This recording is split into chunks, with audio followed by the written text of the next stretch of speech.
of entertaining.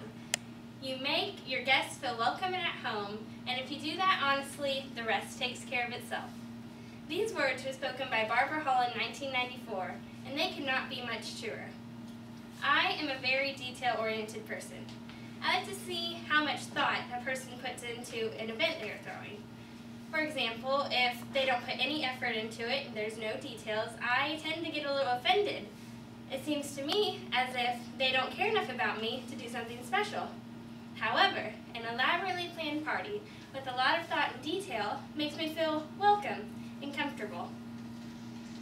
One of the most important parts of a party is how the table is set. That is why today I will be showing everyone how to set a table and how to fold a napkin. Because I believe that if you put enough thought into the simplest of tasks, they can become meaningful.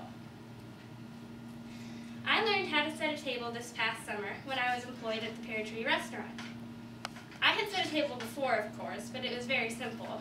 Put a plate here, throw some silverware there, and I was done. That's how I did it. One of the first things you're taught in training is how to set the table and how to fold a napkin. To some people, this may seem like a superficial skill, but I think that it can come in handy.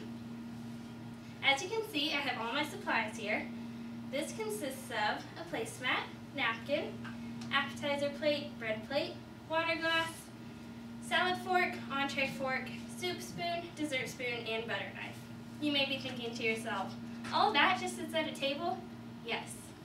Everything here has a special purpose, as you can tell by the name. The very first thing you need to do is place your placemat on the table like so. You may think that you don't need one. What's the purpose of one? A placemat can be very effective in helping clean up if used correctly by the diner. What you're hoping for is that they make all their mess on the placemat, so when it is time to clean up, all you have to do is pick it up and you're done. That is why you always want to put one down. But you should probably wipe the table off too, just to be safe. The next thing you always do is you use your appetizer plate. This is placed in the center of the placemat because it is the very first thing you use, even though later on it is removed to make room for your entree plate or your salad bowl. A lot of people think that your bread plate is your appetizer plate because it is smaller, but that is an honest mistake.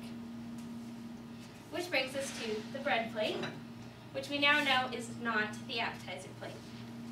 You place the bread plate off the placemat towards the uppermost left corner on the left of your appetizer plate.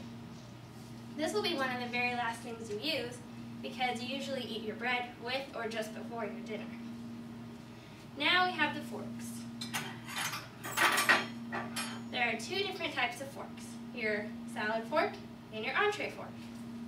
As you can see, there's quite the size difference.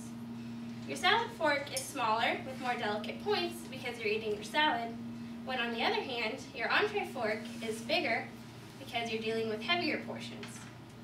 You place your salad fork on the left side of your appetizer plate, but you put it towards the very edge of your placemat, and your entree fork goes also on the left side of your appetizer plate, but closest to the plate. Then you have your spoons. You have two spoons, just like you have two forks, but there's also quite the size difference between these. Your soup spoon goes on the right side of your plate, closest to the plate, while your dessert spoon, which should be the very last thing you use, is placed towards the top of your placemat, on top of your appetizer plate. Which brings us to the napkin. Today I will be showing you how to fold a napkin. First, you need to make sure that the inside hem is facing towards you. That is because when you fold the napkin, you want this part to be on the inside and not on the outside. First, you take the diagonal corners and fold the napkin in half, placing these together. Next, you take the end points and fold them upwards to the top point. Then, grasping all the points in your hand, you flip this over, and then, once again, you bring the 2 points together, folding the napkin in half, and then you simply fold the right half over the left half, find this pocket, and voila! You have a napkin, which you place on the center of your appetizer plate. Then, your final two items, your knife and your water glass. Your knife goes on the right side of your appetizer plate, beside your spoon, while your water glass does not go on the placemat, but it goes as close to it as it can be, right above your knife. Now you have a perfectly set table, and it wasn't difficult in the slightest. Let this be a lesson to everyone. A little detail goes a long way. I hope everyone today enjoyed my speech, and I also hope that they will take with them a little knowledge of table setting. Bon appetit! Yay!